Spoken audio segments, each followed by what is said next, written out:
60-second adventures in astronomy. Number 8. Dark matter.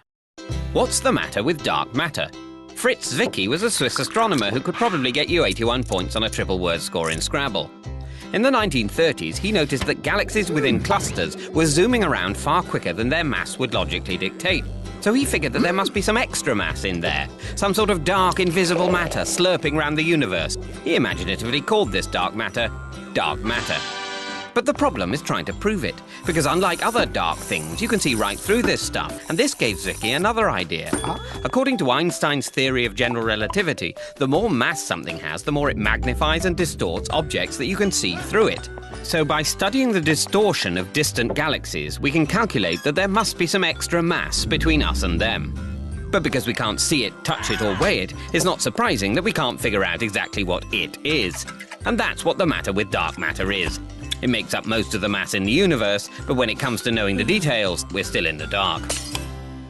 60-second adventures in astronomy. Number 9. Dark energy. Why is the universe expanding? Albert Einstein was absolutely certain the universe was stable, but he couldn't work out why his snazzy new relativity equations suggested that it was contracting.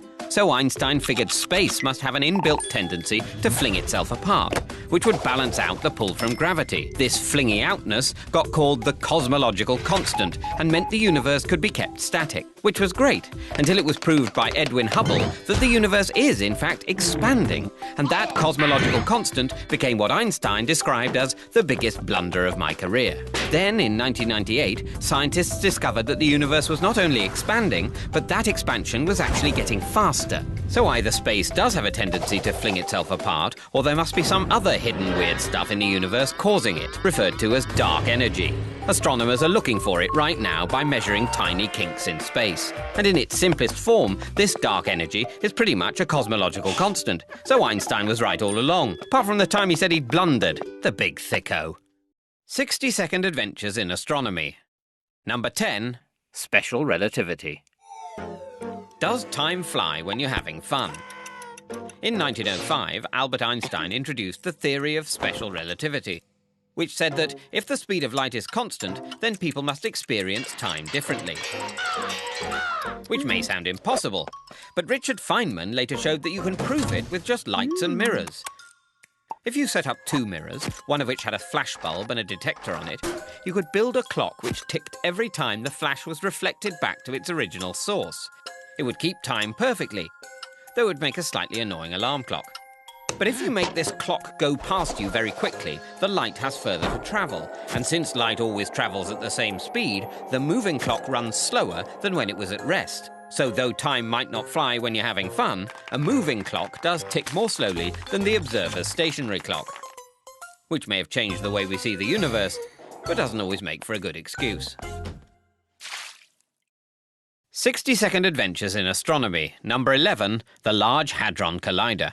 The Large Hadron Collider is a high-energy particle accelerator which is being used to help us understand the origins of the universe. Some people complained that by trying to recreate the Big Bang, the collider could accidentally create another universe, which could make things a bit cramped, or worse still, create a black hole into which we all disappear.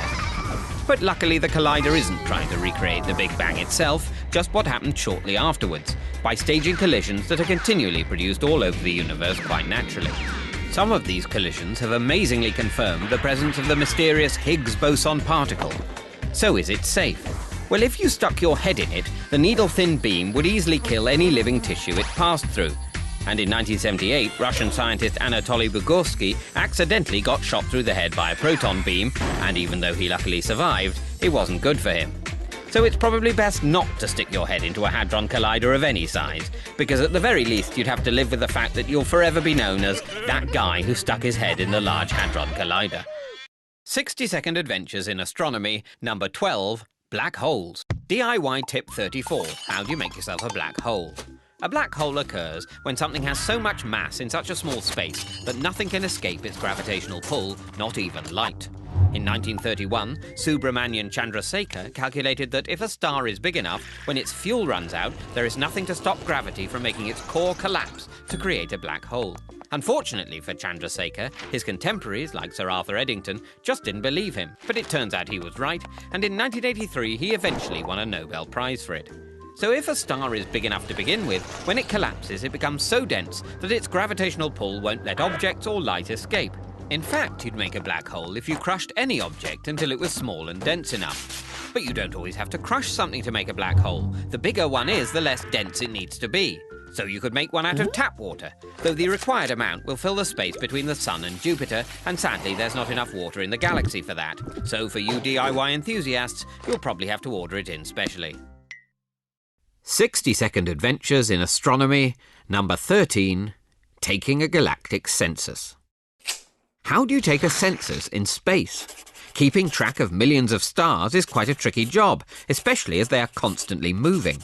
Luckily, the new Gaia spacecraft is coming to the rescue, from a position of about 1.5 million kilometers from the Earth, ready to do a whole lot of measuring. With its 2 optical telescopes, Gaia will be able to map over 1 billion stars by measuring minute changes of position against the background of other stars.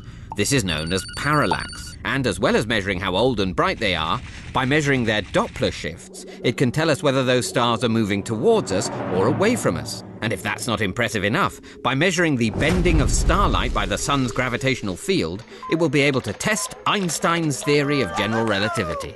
In the end, Gaia will deliver us a map of the galaxy. And not just any map. It will be in 3D, show us how everything is moving, and help us get a better understanding of how the whole thing began and where it's heading. So taking a census in space will be a much more realistic proposition. 60-second adventures in astronomy. Number 14, Gaia and the killer asteroids. If Hollywood has taught us one thing, it's that an asteroid crashing into the Earth is not exactly something to look forward to.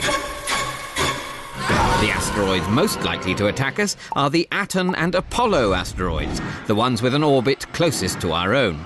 Talk about annoying neighbours. And unfortunately, these asteroids are pretty difficult to keep track of, because to see them from the Earth, you'd have to look directly towards the Sun.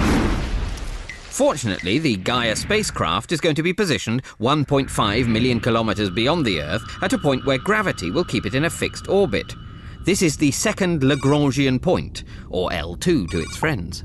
From this vantage point, Gaia can look back towards the Sun to spot any potentially dangerous asteroids that we may otherwise have missed.